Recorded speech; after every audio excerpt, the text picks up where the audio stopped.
If you are average also 60% only, तो भी you can do it, because किसी भी कॉम्पिटेटिव एग्जाम में, मैं ये जितने भी एग्जाम की बात कर रहा हूँ, इवन ग्रेजुएशन लेवल पे भी, आपका जो भी एंट्रेंस होता है ना, that is based on the जो करिकुलम है उसका, ठीक है, the syllabus is up to 10 standard only, the basics are 10 standard only. इसीलिए मैंने बोला कि मुझे फाउंडेशन और फंडामेंटल्स पे बात करना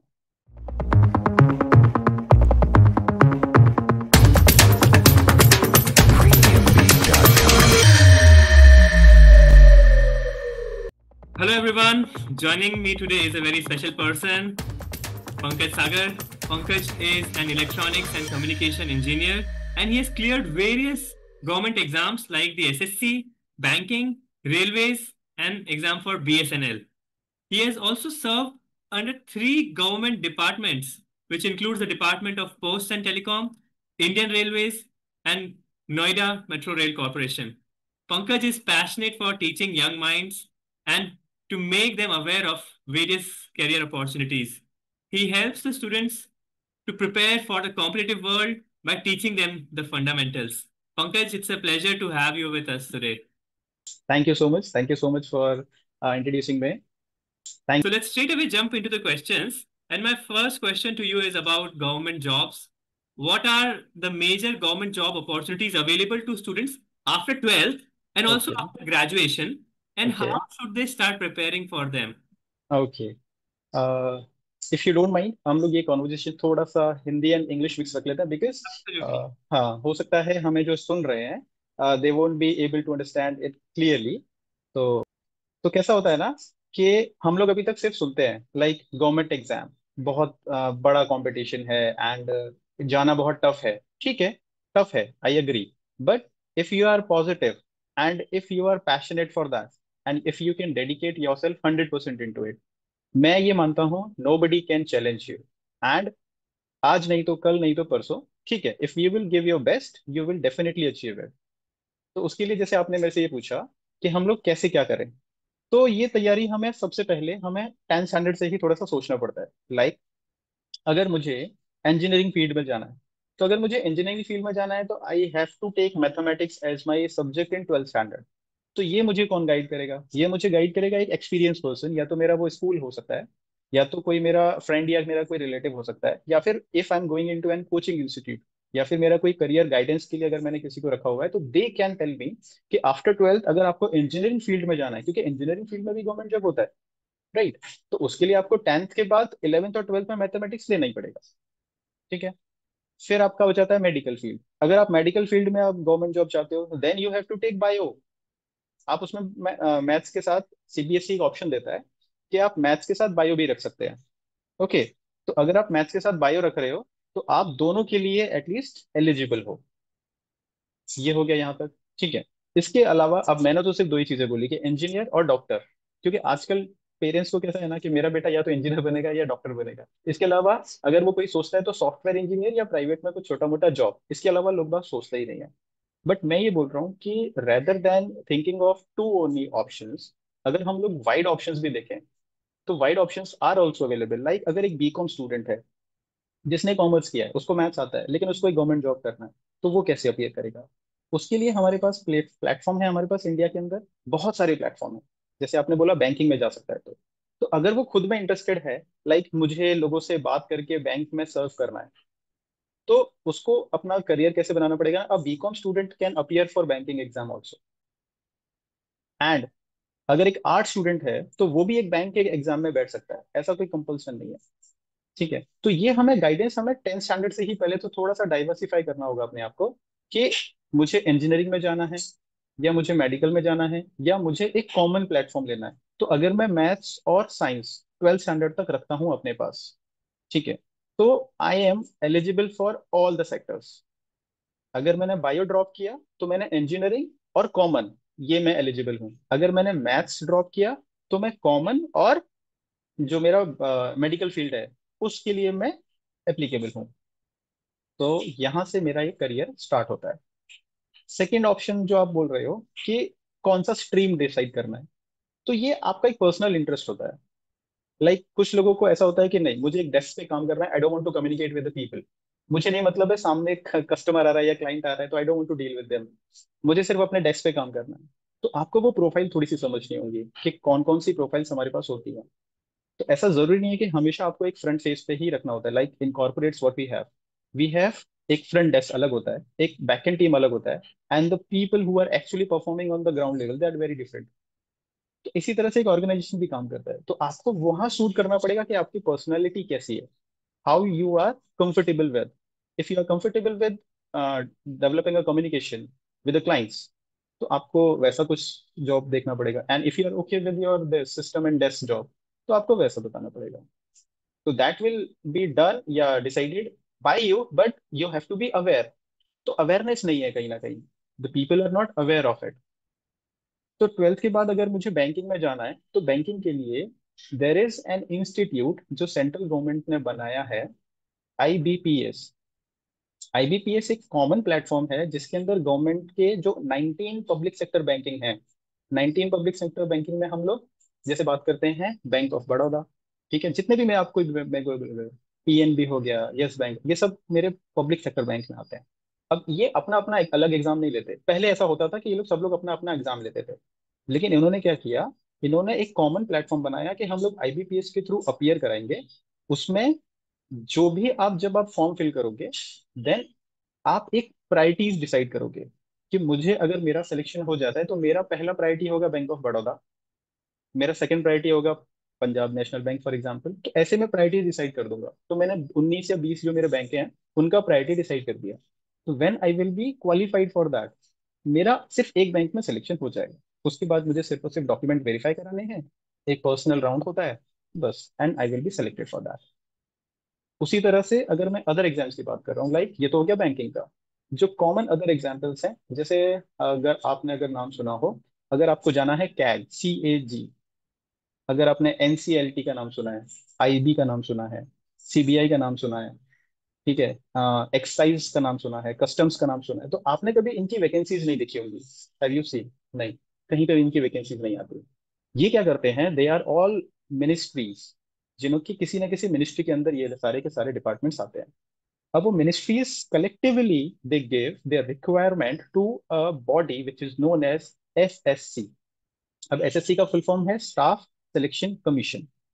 जैसे यूपीएससी है, यूनियन पब्लिक सर्विस कमीशन, उसी तरह से हमारे पास एक है स्टाफ सिलेक्शन कमीशन।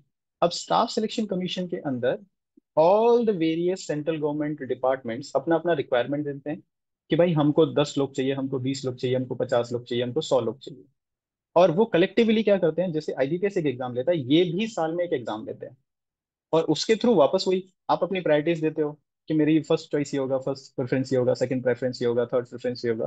तो जैसे ही आप उसका एग्जाम क्लियर करते हो, तो according to your marks and your जो भी आपका परसेंटेज आया, उसके बेसिस पे आपको एक डिपार्टमेंट अलॉट हो जाता है। तो ये है एक common platform. Okay, fantastic. So you spoke about SSC exam and you spoke about IBPS. Yes, And then there are many more. I believe that railways का भी अपना exam होता है. Yes, yes, yes. There's so many exams. Students हाँ, identify करें कि उनको कौन सा एग्जाम लेना है. अब कौन सा एग्जाम लेना है, तो सबसे पहले तो आपको मैंने आपको बोला कि you have to clear your thoughts कि मुझे बैंकिंग में जाना है या रेलवेज में जाना है या दिस मिनिस्ट्रीज के अंदर जाना है। ठीक है, ये आपका पर्सनल इंटरेस्ट होगा, और ये आपको शायद विदाउट एक्सपीरियंस पर्सन के साथ डिस्कशन के बाद आपकी पर्सनैलिटी और उस एक्सपीरियंस पर्सन का एक कॉमन कॉन्वर्जेशन जब तक आप वो शेयर नहीं करोगे ना, तो I think it is little difficult, because people are like पहले पहले ज्वाइन कर लिया कोई organization, and then they are like ये मैंने क्या कर लिया, and I am not interested in this, ये तो मुझे करना ही नहीं था, माई फील्ड इज डिफरेंट, ये तो मुझे मेरा काम है जो मुझे पसंद ही नहीं है। तो ये आपको थोड़ा सा कहीं ना कहीं मैच करना होगा, और उसके लिए आपके पास एक लाइक एक गाइडेंस होना जरूरी है। ओके, सो कुछ ऐसे कॉमन मिथ्स होंगे जो स्टूडेंट्स को लगता है कि ऐसा कुछ है facts about this government exams, या कुछ ऐसे वो गलती से कुछ एरर्स कर देते हैं, मिस्टेक्स कर देते हैं. ऐसी क्या चीजें आपने सुनी अपने एक्सपीरियंस में while they prepare for these exams? While they prepare for these exam, तो मिथ्स सबसे पहले जो आपने बोला ना, कि पहली चीज तो उनको ऐसा लगता है कि हमसे होगा ही नहीं, क्योंकि वो कहीं ना कहीं स्कूल में या कॉलेज में वो ये मान चुके हैं कि we are average student and हमसे कुछ नहीं होगा। एंड यही मेरा सबसे बड़ा एक सोसाइटी को थोड़ा सा मोटिवेट करने और थोड़ा सा मैं इसको चैलेंज मानता हूँ कि फर्स्ट ऑफ ऑल आपको ये मिथ जो है कि आपसे नहीं होगा इसको चेंज करना है। The word impossible has I am possible. तो उसी तरह से आपको उसको इस तरह से सोचना है, क्योंकि सेंट्रल गवर्नमेंट जो मैं आपको ये बोल रहा हूँ ना कि आईबीपीएस और एसएससी, ठीक है, what is the minimum criteria to get like admission into. आप मुंबई का ही कोई कॉलेज ले लेते हैं, ठीक है, मुझे एक 12 स्टैंडर्ड 11 स्टैंडर्ड के अंदर एडमिशन लेना है, ठीक है। अगर वो सबसे टॉप मोस्ट कॉलेज है ना, तो मुझे 10th में परसेंटेज चाहिए होगा at least 95% to get admission into that, right. But अगर मैं आपको ये बोलूँ to get a job after 10th, the minimum requirement is 60%। अब आप मुझे बताइए कि वहां पे कंपटीशन कहाँ है, 90%। और यहाँ पे मैं आपको बोल रहा हूँ ओनली 60%। मुझे फर्स्ट डिवीजन ही चाहिए, आई don't want toppers and everything. क्योंकि क्या होता है, हम लोग कलेक्टिवली बात कर रहे हैं। जब भी क्लास में हम लोग बात करते हैं तो अभी हो क्या रहा है स्टूडेंट्स के साथ, मेनली हो क्या रहा है, जैसे फॉर एग्जाम्पल हम लोग क्लास में 40 बच्चे ले लेते हैं, 40 स्टूडेंट्स हैं, उसमें से 5 स्टूडेंट ऐसे हैं they are well to do, they are their parents are like well qualified and they are at well good place, okay. तो वो 5 का तो करियर सेट है, कहीं ना कहीं वो कॉन्फिडेंस उसके अंदर बिल्ड है। लेकिन जो बच्चे वो टॉप 20 में है ना, मैंने बोला 6 से लेके 20 वाले, दे आर समवेयर कंफ्यूज कि उन्हें करना क्या है। तो कुछ तो क्या करते हैं, वो जो फ्रंट वाले 5 है ना उनके पीछे चले जाते हैं। फिर वो 1 साल बाद 2 साल बाद समझ में आता है कि नहीं यार, this is not my cup of T, या फिर this is not my field of interest, तो मुझे थोड़ा सा चेंज करना है। तो ये उन 15 या 20 स्टूडेंट्स के लिए मैं उनको एनकरेज करना चाहता हूँ कि if you are average also 60% only, तो भी you can do it. Because किसी भी कॉम्पिटेटिव एग्जाम में, मैं ये जितने भी एग्जाम की बात कर रहा हूँ इवन ग्रेजुएशन लेवल पे भी, आपका जो भी एंट्रेंस होता है ना, that is based on the जो करिकुलम है उसका, ठीक है। The syllabus is up to 10 standard only, the basics are 10 standard only. इसीलिए मैंने बोला कि मुझे फाउंडेशन और फंडामेंटल्स पे बात करना है। तो अगर मैं 10th स्टैंडर्ड का एक मैथ्स या साइंस का पेपर की बात कर रहा हूँ या हिस्ट्री की बात कर रहा हूँ, तो हिस्ट्री भी मुझे 10th स्टैंडर्ड तक ही पढ़नी है, मॉडर्न हिस्ट्री। अगर मुझे ज्योग्राफी भी पढ़नी है तो 10th स्टैंडर्ड तक ही ज्योग्राफी पढ़नी है। इंडिया के अंदर आपको पता होना चाहिए कौन सी प्लेस कहाँ पर है, कौन सा कैपिटल है, कौन सा सिटी है, कितने यूनियन टेरिटरीज हैं, कौन सा यूनियन टेरिटरीज का कौन सा कैपिटल है। यही चीजें होती है मेनली बस। तो ये मिथ बच्चे लोग के अंदर अभी अवेयरनेस के कारण नहीं है, आई थिंक। वो मिथ भी अगर हम लोग अवेयर करेंगे बच्चों को, तो that myth will be cleared and उनको खुद को लगेगा कि yes we can do it.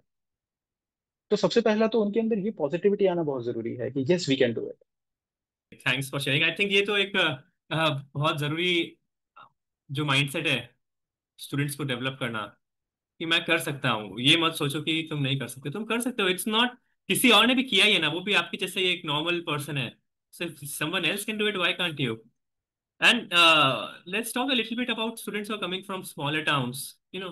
क्या उनके लिए कुछ ऐसी स्पेसिफिक स्ट्रैटेजीज या कुछ हैबिट्स है that you want them to develop for a long term success? You know, tier 2 town से, टीयर 3 टाउन से, जो छोटे टाउन से आते हैं स्टूडेंट्स, उनको क्या सजेशन है आपका? मैंने जैसे बोला बेसिकली मैं टीयर 2 और टीयर 3 के लिए ही ये चीजें कर रहा हूँ, बिकॉज कहीं ना कहीं टीयर 1 इज ऑल सेटल्ड, ठीक है। कहीं ना कहीं उनके पास गाइडेंस है and they can do this. मेरी 2-3 एनजीओ के बाद साथ ये बात चल रही है कि मेरा जो मोटिव है वो ये है, the money and the financials should not be a bar या फिर a barrier for those who can do it. Because मैंने ऐसे भी देखा है कि they are doing very hard work. एक ऑटो रिक्शा, लाइक मुझे शायद ये शेयर नहीं करना चाहिए बट फिर भी एक कॉमन मैं नाम नहीं शेयर करूंगा, ऑटो रिक्शा ड्राइवर के बच्चे भी एसएससी और यूपीएससी क्लियर कर रहे हैं, ठीक है। And that is achievable. मैं इसको बोलता हूँ कि this is very great. Are they are very average student, they are not toppers, ठीक है। तो मैं कहीं ना कहीं देखता हूँ कि they are like deprived of something. तो मुझे एक ऐसा प्लेटफॉर्म खड़ा करना है, जैसे आपने बोला टीयर 2 और टीयर 3 के लिए, कि सबसे पहले तो उनको माइंडसेट, क्योंकि कहीं ना कहीं सोसाइटी उनको ये बोल के कहीं ना कहीं डिप्राइव करती है कि आप लोग कुछ नहीं कर सकते, कि तुमको तो सिर्फ क्या करना है, तुमको ग्रुप डी या कहीं कोई छोटी मोटी नौकरी करनी है। तो पहली चीज तो आपको वो सब नहीं सुनना है, निगेटिविटी को आप एज अ पॉजिटिव मानो। लाइक अगर आपको कोई ये बोलता है ना कि आपसे नहीं होगा, तो take it positive with a smile, reply okay we will see it after 1 year, with a positive smile. आप उसको ये बोलो ना, ठीक है, thank you for sharing me this, मैं आपको 1 साल के बाद मिलूंगा, आप इस तरह से रिप्लाई करो, तो वो आपका एक पॉजिटिव एटीट्यूड आ जाता है, सबसे पहली चीज। दूसरी चीज, टीयर 2 के हैबिट्स जो आपने बोला, तो पहला तो आपको एटीट्यूड पॉजिटिव रखना बहुत जरूरी है। दूसरा, highs and lows, ups and downs life के अंदर आएंगे, फेलियर सक्सेस होगा, बट कंसिस्टेंसी और परसिवरेंस आर दो two words which can take you a 1 step, 2 step, 3 step, and like it is a process of getting a success. For me, it is not getting a job is a success. Job तो आपको शायद कहीं ना कहीं आज यहाँ नहीं तो कल नहीं तो परसों मिल ही जाएगा, ठीक है, बट सक्सेस मेरे लिए क्या है, आपने जो सोचा था आपने वो अचीव किया, उस अचीवमेंट के बाद आपने फिर एक नेक्स्ट और गोल सेट किया, फिर आपने उसको अचीव किया, फिर आपने नेक्स्ट गोल सेट किया, फिर आपने अचीव किया, तो मैं उसे सक्सेस मानता हूँ। इसीलिए मैंने जो आपने जैसे मेरे इंट्रोडक्शन बताया कि मैंने 3 या 4 गवर्नमेंट सर्विसेज, मैंने 3 को तो सर्व किया है, क्या क्वालिफाई तो मैं और भी हुआ हूँ। तो मेरा ये था कि पहला हो गया ना, तो यहाँ पे रुकना नहीं है, अब सेकंड गोल सेट करो। फिर मैं भी एक टीयर 2 से ही आता हूँ, आई एम नॉट अ मतलब टीयर 1, मैं भी एक टायर 2 से ही आता हूँ, आई कॉमन मैन हूँ, एक एवरेज स्टूडेंट हूँ, आई एम नॉट 90s वाला student, I am somehow 70 और 80 वाला student, and my friends are like they have qualified IAS engineering services also, जो कि 60 और 65 में आते हैं, but because of continuous hard work, सबसे पहली चीज, और एक पॉजिटिव माइंडसेट, ये आपके साथ रहना बहुत जरूरी है, और इसके साथ साथ एक फैमिली सपोर्ट, और एक आपका एक करियर गाइड ऐसा होना चाहिए जो कि आपको हर स्टेप पे आपको कहीं ना कहीं वो बैक करे, क्योंकि वो बहुत जरूरी होता है। कहीं ना कहीं आदमी एक दिन ऐसे, शायद जैसे मैं अगर बात करूं, आपने 10 एग्जाम दिए और आपने 10 के 10 आपके फर्स्ट अटेम्प्ट में, you are somehow you are not able to make them, तो आपको ऐसा लगेगा कि कहीं ना कहीं मैं लैक कर रहा हूँ और this is not my cup of T, और आप एकदम छोड़ दोगे। लेकिन आपको नहीं पता, आपने शायद वो 10वें दिन जो छोड़ा था ना, 10वें पेपर वाले दिन, हो सकता है 11वां ही आपका होने वाला था, क्योंकि आपने जो प्रिपरेशन एक बार कर ली, आपने जो स्टडीज कर ली, वो आपके माइंड से कभी एग्जिस्ट तो नहीं करने वाली है, वो हमेशा एग्जिस्ट करेगी, एग्जिट तो नहीं करेगी, ठीक है। तो जब आप नेक्स्ट 11th पेपर दोगे, तो आपने जो 10th पेपर में गलतियां की थी ना, वो आप गलतियां तो नहीं करोगे, तो इसलिए गाइड का होना बहुत जरूरी है, और ऐसा गाइड जो आपको हर स्टेप पे मतलब जो बूस्ट करे आपको। These are the two things which can make you like successful. Absolutely fantastic. Thanks for sharing that, Pankaj. We're almost coming towards the end of the session. और मेरा final question आपसे है कि if a student is interested in government jobs, what are the practical steps that they can take right now to build a strong foundation? तो सबसे पहले तो उसे फ्रॉम द बिगनिंग ओनली, कि अपना जो भी करिकुलम है ना, लाइक अगर वो SSC है, लाइक स्टेट बोर्ड है, Maharashtra state board, this is only not about Maharashtra state board, Rajasthan board है, यूपी बोर्ड है, दिल्ली बोर्ड है, दिल्ली के अंदर तो NCERT फॉलो होता ही है, तो एक कॉमन प्लेटफॉर्म है CBSE, जो कि थ्रू आउट इंडिया फॉलो होता है, क्योंकि स्टेट बोर्ड अलग, हर एक अलग स्टेट का अलग अलग बोर्ड है, ठीक है। तो आपको सबसे पहले CBSE का करिकुलम देखना है, और मैं आपको सिर्फ और सिर्फ इतना बोलूंगा कि अगर आप एक स्टूडेंट हो, 7th, 8th, 9th, 10th, अगर आप इनके history, geography, physics, chemistry, bio और मैथ्स, अगर आपने इतना सब्जेक्ट, सबसे पहले तो आपको ये क्लियर करना है, लाइक आपके जो भी क्वेश्चंस हैं, जो भी डाउट्स हैं, वो सब क्लियर होने चाहिए, ठीक है, क्योंकि अगर आपको 10th में ही 54 या 55 आ रहा है, तो you are not eligible to appear for that, तो पहले तो आपको बेसिक करना है। तो पहला बेसिक स्टेप तो ये है कि आपको 60% के ऊपर लेकर आना है, और आपको आपका जो करिकुलम है उसके साथ साथ CBSE को थोड़ा सा फॉलो कीजिए, ठीक है। उसके बाद then try to give some competitive exams. अब जैसे SSC होता है, SSC साल के अंदर 5 या 6 डिफरेंट एग्जाम्स कंडक्ट कराता है, ग्रेजुएशन लेवल पे 3 कंडक्ट कराता है, एक 12th लेवल पे कराता है, और एक 10th लेवल पे कराता है, ठीक है। तो मैं आपको बोलूंगा, अगर 10th का बच्चा कोई अभी ग्रेजुएशन करना चाहता है, तो मैं ये नहीं बोलूंगा डायरेक्टली आप जॉब के लिए 10th वाला एग्जाम देने लग जाओ, बट आपको वो एग्जाम पैटर्न समझने के लिए आई विल सजेस्ट कि आप 10th वाला जो एग्जाम है ना, एक बार उसमें अपीयर हो बस, क्योंकि after 10th also when you are 18 years old, ठीक है, आप अगर 12th कर रहे हो और 10th आपका पास होगा तभी तो आप 12th कर रहे हो, तो at least appear for that MTS 10th वाला जो पेपर है, उसके साथ आप एक बार प्रैक्टिस कर जाओगे। फिर जैसे ही आपका 12th क्लियर हो जाए, फिर आप 10th वाला एग्जाम और 12th वाला एग्जाम, अब आप साल में 2 बार प्रैक्टिस कर सकते हो रियल वर्ल्ड के साथ। फिर आपको खुद को एनालाइज करना होगा, फिर आपने 10th और 12th वाले 2 एग्जाम दे दिए। जब आप ग्रेजुएशन में करोगे, अब आपके पास अगर नॉर्मल ग्रेजुएशन भी कर रहे हो, ठीक है, तो फर्स्ट ईयर होगा, सेकंड ईयर होगा और थर्ड ईयर होगा, आपके फाइनल ईयर तक। मैं 4 ईयर कोर्स की बात ही नहीं कर रहा हूँ, ठीक है। तो अगर आप ग्रेजुएशन फर्स्ट ईयर में भी हो, अब आप कितने एग्जाम दे सकते हो? अब आप 2 एग्जाम्स दे सकते हो, एक 10th बेसिस वाला और एक 12th बेसिस वाला। दे विल आपको कहीं ना कहीं वो प्रैक्टिस के लिए अच्छा हो जाएगा, ठीक है। कि ग्रेजुएशन लेवल भी वैसा ही होता है, सिलेबस सबका सेम है, बस level of question is different, ठीक है। फिर जब आप सेकंड ईयर ग्रेजुएशन में आओगे, फिर से आप अपियर हो जाओ, 10th वाला और 12th वाला। Don't take the job if you are not satisfied, don't take the job. फिर आप जस्ट फाइनल ईयर में आ जाओ, फिर से एक बार अपियर हो जाओ। तो आपका स्टडीज भी चल रहा है और आपका पैरेलली कहीं ना कहीं आप उस एग्जाम के साथ फेमिलियर भी होते जा रहे हो। फिर आप जब फर्स्ट टाइम दोगे, सेकंड टाइम दोगे, थर्ड टाइम दोगे, फोर्थ टाइम दोगे, 5 टाइम दोगे, आप 5 टाइम दे चुके हो एग्जाम। आफ्टर ग्रेजुएशन जब आप दोगे ना, तो you will be self confident इतना कि now this time I can clear. तो इससे अच्छा बेटर ऑप्शन मैं क्या मानता हूँ, कुछ है ही नहीं। बहुत ही अच्छा प्रैक्टिकल एडवाइस है। And I mean practice exams का कोई नुकसान तो है ही नहीं। जस्ट दाओ और एग्जाम देके आओ। I mean it's just for someone like me who loves to take exams and test, it's such a fun thing to do, but I know a lot of students are scared of the exams. And उन students के लिए तो ये और ज्यादा जरूरी है। यदि किसी को एग्जाम से डर लगता है तो जाके वो चीज बार बार करो, सो दैट आपके अंदर से वो डर ही निकल जाए। या any final word before we close? The final words are like, आप जो भी स्टूडेंट्स मुझे सुन रहे हैं या फिर मिस्टर देवेश को भी सुन रहे हैं, मैं मिस्टर देवेश को आई थिंक 2014-15 से जानता हूँ। दो हमारा थोड़ा सा कम्युनिकेशन कम होता है, but he is also doing a super job.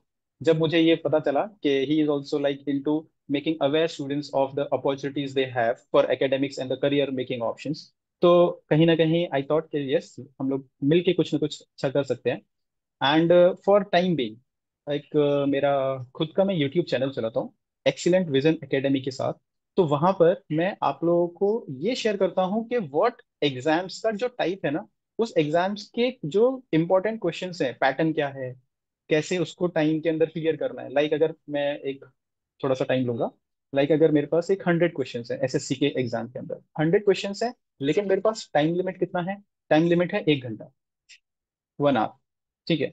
अब mathematics might take little bit, 30 minutes ले सकता है, लेकिन इंग्लिश तो नहीं लेगा ना। इंग्लिश तो मैंने पढ़ा और मेरा आंसर आ गया विद इन 5 सेकेंड्स। हिस्ट्री अगर मुझे आता है, जैसे ही क्वेश्चन रीड किया मेरे को क्वेश्चन हो गया, तो वो 75 क्वेश्चंस को करने के लिए हार्डली मुझे 15 मिनट लगता है। लेकिन मुझे वो अवेयरनेस होना चाहिए। तो बच्चों को, जैसे आपने बोला, फियर होता है एग्जाम्स का, तो पहली चीज तो आपको एग्जाम में फियर को निकालने के लिए थोड़ा सेल्फ प्रिपरेशन की जरूरत है। तो वो मैं अपने चैनल के थ्रू मैं उस प्रीवियस पेपर्स को सॉल्व करता हूँ, फिर उनके जो इंपॉर्टेंट या डाउट वाले क्वेश्चन है उनको सॉल्व करता हूँ। हम लोग वहां पे भी काम कर रहे हैं।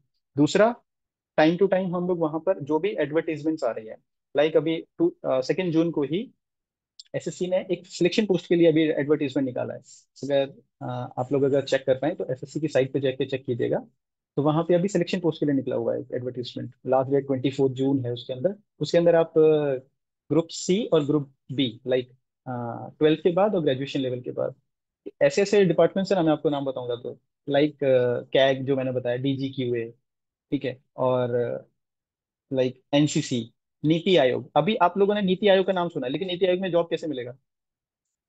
अभी जो एडवर्टीजमेंट निकला है ना, वो आपको जॉब दे रहा है नीति आयोग। अब आप बताइए, ठीक है। तो उनके लिए यही मेरा फाइनल वर्ड रहेगा कि उनके लिए, उनके हेल्प के लिए मैंने एक चैनल चालू किया, एक्सीलेंट विजन एकेडमी। आप वहां पे जाके एक बार देखिए, चीजों को समझिए, और आपकी कोई भी क्वेरीज है, आप वहां पे कमेंट में डाल सकते हो, मिस्टर देवेश को बता सकते हो, और हम लोग साथ में कुछ ना कुछ सोल्यूशन के साथ निकलेंगे। Thank you so much for sharing your vision. And once again, it was such a pleasure to speak with you today. Same year, same year. Thank you so much.